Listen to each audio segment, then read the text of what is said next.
Welcome back to RuskiWeldFab, welcome back to the channel, welcome back to tegiwa. So these two sexy beasts need to be a bit lighter, so I've been tasked to make some carbon fiber parts.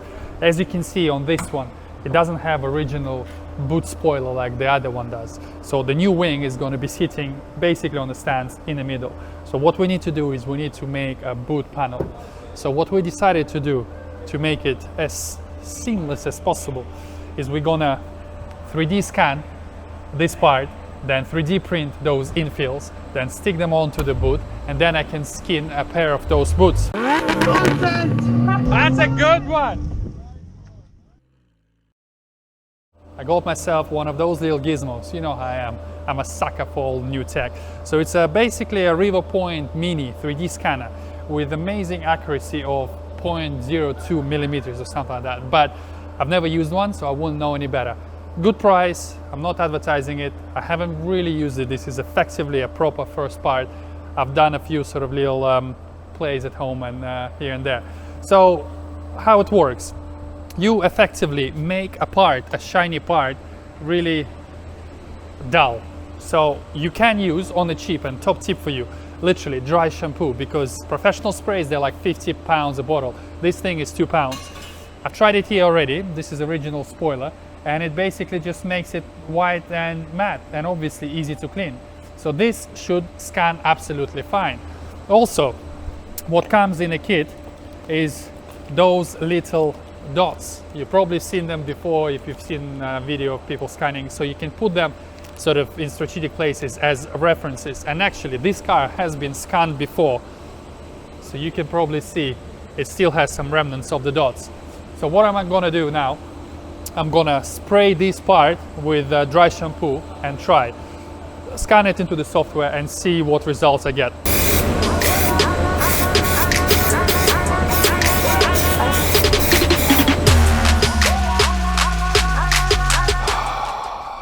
So after a bit of trial and error, this is what we have. So now all I need to do is find a 3D artist that will be able to trace it around and build a new infill shape to go into here, and then we can print it.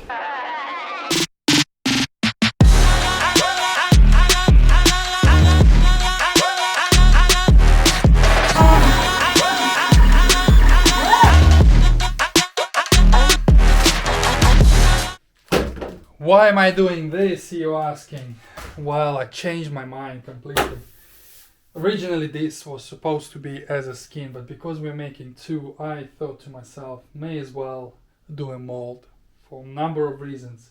One of them is because the part that we're making, two of them, they're going to be wrapped, and in order to do that it needs to be smooth.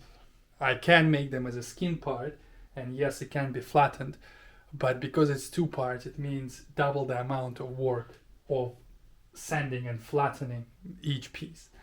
So it's the same amount of work just to make a mold and then make two perfectly good flat pieces from get-go. The problem with doing it like that is because now I have to fill this hole, and we need to sand it smooth. But because the bonnet has been already, I mean, as you can see, it's not perfect. It's been primed and sanded. So I don't think it's a problem if when I sand, I sort of go down to the metal, because obviously this is how it is and it's already been butchered. So it should be absolutely fine. I have left wrap underneath here simply because we're putting those 3D printed parts on top, and no, like this, yes. And I would have to put a lot more filler in corners in here, and once it's left, we will have an outline of this wrap. But this should be easy enough to flatten in the mold already, the gel coat, so then it's not going to be visible. And this is basically the best of two worlds. All we need to do with this one, because it's a flat piece, again, we're just gonna flange it everywhere around, and yeah, we'll have a perfectly good mold for a perfectly good part.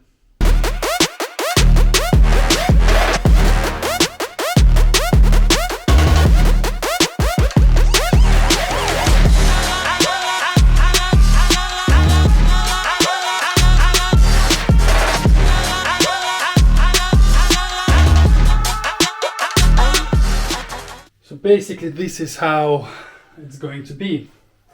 If you can imagine, this is the finished piece. It's ready to make a mold from this thing, but you can see the shape and the vision.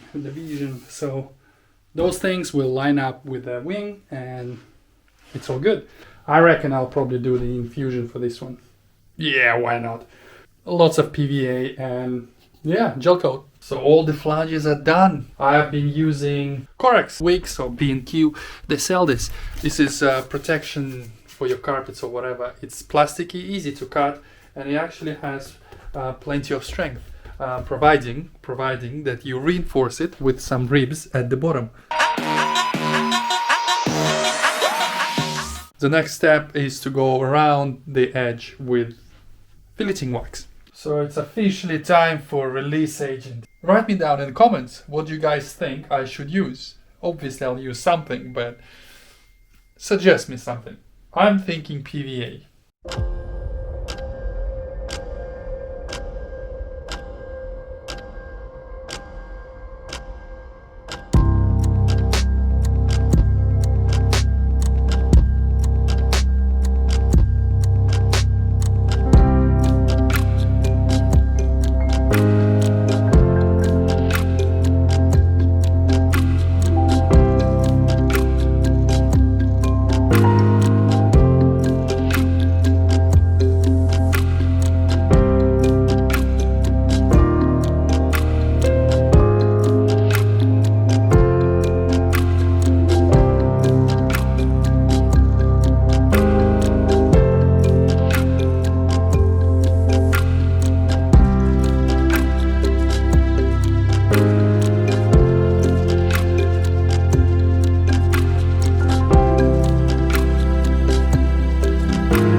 4 o'clock in the morning.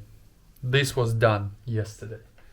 I know, a little bit crazy, but it took me a little bit longer than I thought. It's unseasonably cold in the UK at the moment, and obviously for the resins you need to keep it at certain temperature. And working sort of inside the house in this workshop, keeping all the windows closed, this just smells the house horrible. The wife is just giving me all of this, and rightly so. So when I opened the windows for the draft to take the smell out, it dropped the temperature below 12 degrees yesterday, and the resin was just not soaking through the fabric, and I was like, oh my god, I need to do something. So I just closed all the windows, put the mask on, and powered through until 4 in the morning. But at least it's done, and I'm actually quite happy. Already tested a little bit, so the flange does come off, so we kind of know that it will release. According to Easy Composites, you need to leave this thing in the mold, well, on the plug, for 24 hours before you can demold. Kind of running out of time. It's supposed to be at tegiwa tomorrow, Friday. So effectively, if I take it out today at around 8 o'clock, which will be about 18 hours, prep the mold, lay everything up, because obviously it's going to be infusion. So at least it's not a stinky resin, and theoretically I could deliver it on Friday to them, so we can actually fit and see how it looks and whether it was worth it, scanning and 3D printing and all that malarkey. So yeah, quite excited. My first, no, not my first, I've done a roof like that, but yeah, it's nice. A lot more effort than skinning, but theoretically should give us much better part. The next day. Voila! Exactly what I expected. Maybe even better. So it's nice and smooth, and we will definitely get a really nice surface. So effectively, a part coming from this mold is going to be absolutely ready for wrapping straight out of the bat, because it's a smooth surface. Obviously, if you wanted to leave it plain carbon, then you need to polish this to mirror finish, because then it will be because everything will be transferred. But as is, it's absolutely perfect. There's a few places that I still need to sand. For example, here where we had the wrap. Actually, I quite like this sort of this shape. That's not terrible. Obviously, the center bits, because this is where we had the filler and stuff. So I'm gonna have to wash it, because remember, PVA release agent, water soluble, and it stays on the thing. So we need to wash it and trim it, because we don't need any of this stuff. Leave a nice flange, couple of inches everywhere around. It's not as solid as I would hope, because you can actually see I'm lifting this corner and the other corner doesn't want to lift up. So it definitely a little bit more flexible. But saying that, because it's flat and the way it sort of sits on the thing, it will be absolutely fine. It's just in future, definitely, I was running a bit out of time. In future, definitely you want to support each corner as well, if they're really sort of a large span. And the polishing is done.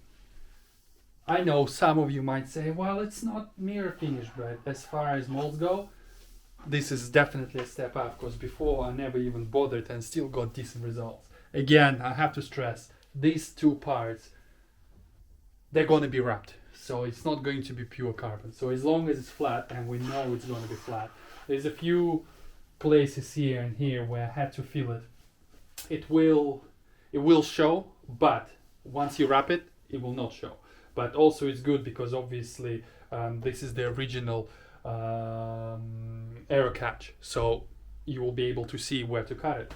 Brilliant. And they might actually use this hole again for the ducting. I'm not 100% sure, but definitely 100% happy how this mold turned out.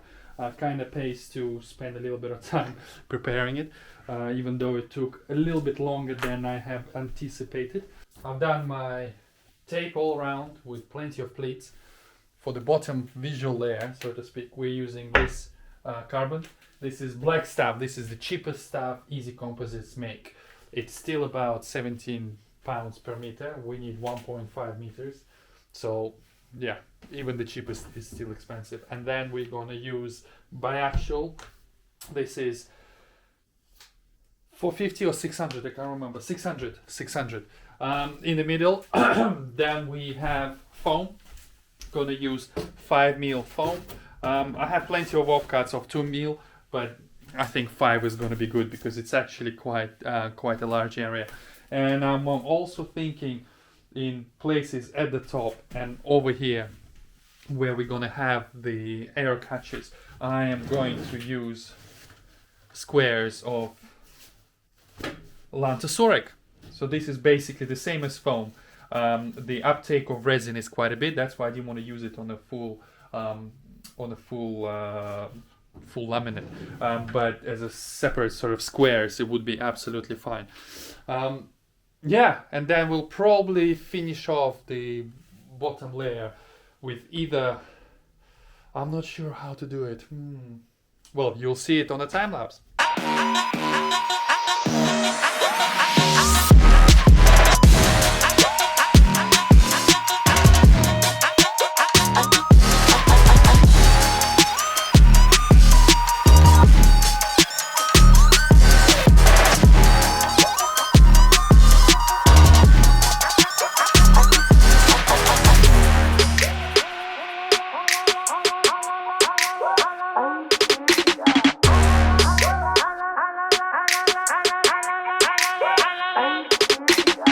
The bottom layer, or it's the top layer, I still get confused which one is the top, which one is the bottom. So the visual layer is complete. We have a layer of carbon, and then we have 600 biaxial glass fiber. So now I'm putting the reinforcement. Tried and tested way. Rob behind the camera. Say hi, Rob. Hello. He always suggests, oh, put a big sheet. No, because big sheet adds extra weight. Well, actually maybe cost, because foam weighs nothing. But I've tried crosses and they work absolutely fine because they reinforce it everywhere, and a cross does it in diagonal and everything. Anyways, so the cross is roughly going to be here. I'm still thinking of putting Lanthosoric in these corners just to fill this up, because obviously we don't want them flapping, and they are pretty big, and Lanthosoric sort of just conforms into the shape. So yeah, effectively this is what it's gonna look like. So now I'm gonna have to trim this so they come closer to one another. Yeah, made some markings on the glass fiber, so when I remove it I know exactly where they go, because obviously I had to measure everything. And then on top we will cover it with extra biaxial layer of fiberglass, just the strips, just to sort of sandwich them together so it's nice and strong. And then the top layer will be just carbon. So effectively in most places it will be 3 layers: carbon, biaxial, e-glass, and then carbon. And under the foam it will be 4 layers, so biaxial on both sides. So this should give us good combination of strength versus reduced weight.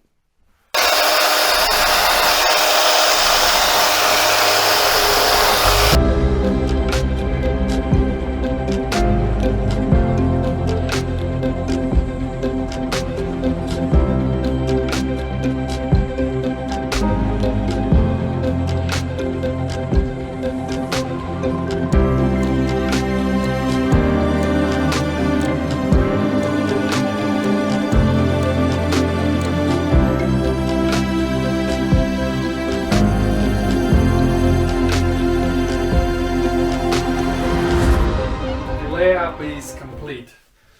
Can't really see much because it has all the layers, peel ply, and then we have the infusion mesh on top. We have vacuum line here, and then it tees into the spiral tube. So effectively it's going to pull vacuum from the whole side like that. And the same here, we have inlet pipe, that's where the resin goes in, spiral tube all the way across the thing. So when it gets here, it will go and flow all the way like this. That's the theory anyways. I've never done such a big part before. So we'll probably mix it as a slow hardener, because we don't want it to, because I suspect this will take about 40 minutes to fully infuse. I think, maybe, I don't know. So we'll find out soon enough. So the vacuum bag is pretty much done. It's a little bit bigger than I've anticipated. There's 2 massive pleats on this side, but it's okay. As long as it seals, it's all good. Rob is just going around all this thing, pressing the butanol tape thing. Yeah, pretty much ready. So now I need to decide how much resin I need to mix, because obviously we don't want to be mixing extra midway, but I think it's quite easy to calculate, because I know the weight of each fabric: 200 grams, 600 grams, 200 grams. We know the size of the part essentially, so now we can sort of multiply those and decide roughly by how much resin we need to mix. So add another 15% on top, put a little cap in here, enter the vacuum, and yeah, wait for the magic to happen. For the infusion, we're using IN2 epoxy infusion resin, again by Easy Composites, of course. Main benefits: it's odorless. You see, Rob is not wearing a mask, I'm not wearing a mask, and the wife is not gonna kick me out, because she already said, one more time and you're on the street, boy. Because yeah, I stung the house completely with a smell, but you can't do anything. It's -5 outside, and it's a nice 21.8 degrees in here. To be honest with you, maybe I should actually open the window, because you know it's a little bit too hot. It needs to be 20 degrees in order to achieve the desired pot life of the resin. Anything hotter, it will set quicker, and we need this 1.3 hours. Should be okay. Open the window slightly. So yeah, like I said, pump is connected, the vacuum is sort of holding. It's not 100% perfect, but I would say it's about 99% perfect, because I've lost 1 inch per HG or whatever that is. It's not PSI, in about 10 minutes. So it's fine. It's holding well. So yeah, line coming in is in here. We'll put that one in a pot.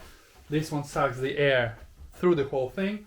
we have a collection pot or whatever pot it is, so if any resin sort of goes through, it will stay in the bucket without actually going in the line and inside the pump. And yeah, this is always quite an exciting bit, because this is literally the last stage before you unwrap your early Christmas present. Has it been 2 minutes, Rob? Yeah, I think I'm done. Because yeah, you have to mix the resin for a good 2 minutes.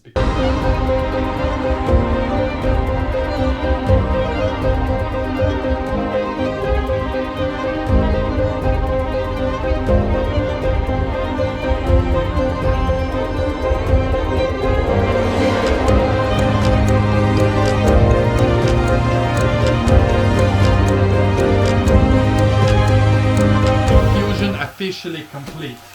All the resin went through, empty, every single corner been wetted out, and now it's pulling the excess resin into the pot, as you can see, so the part becomes a bit lighter. Yeah, I guess now we just have to wait. Well, it says 24 hours. I don't think I have 24 hours. I think about 16-18 hours, and then take this out, trim, and it's ready for fitting. Very next evening. 30 degrees. It was 38 at some point. All in the effort to cure this thing, because it needs to be at the place of its final destination tomorrow. So it's 9 o'clock currently, and we're demolding with Rob.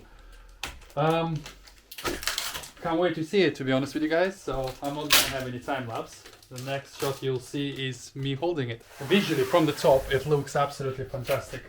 It did release, and now first time. It's so light. I'm literally gonna turn First time, come on. Turn it over. Okay. Well, the mold is intact, so that's always a good sign. It's alright. It's perfect. Tomorrow for sure. Back at Tegiwa. Finally made it. It was supposed to be on Friday, but it is what it is. Monday. The wrapper is coming tomorrow, so now we need to trim it and fit it to one of those beauties.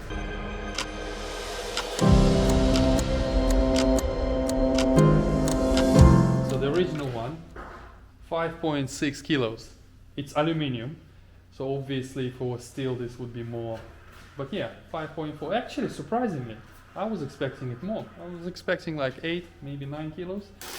Anyways, let's have a look. Before I reveal, guys, you know the score. In the comments, go down and let me know what you think. It's less than I thought. 194. So we lost 3.5 kilos. Yep. It's not bad. And that thing is solid. Look, there's no 4 times, it's not gonna work, bro. no flex. And it just fits. Kind of better than I expected. I don't know what I was expecting, but it's always difficult to do parts when the car is not next to you. But yeah, I guess my 3D scanning and all this sort of hard work making the mold and trying to keep within the dimensions paid off. So, I mean, look at that. NSX carbon boot. Yeah. Not much to say here, really. By sheer coincidence. So here we are with such a short time frame that we had. I'm happy to announce that the Tsuki NSX made it onto tegiwa standard Autosport International, and my god, the results are amazing.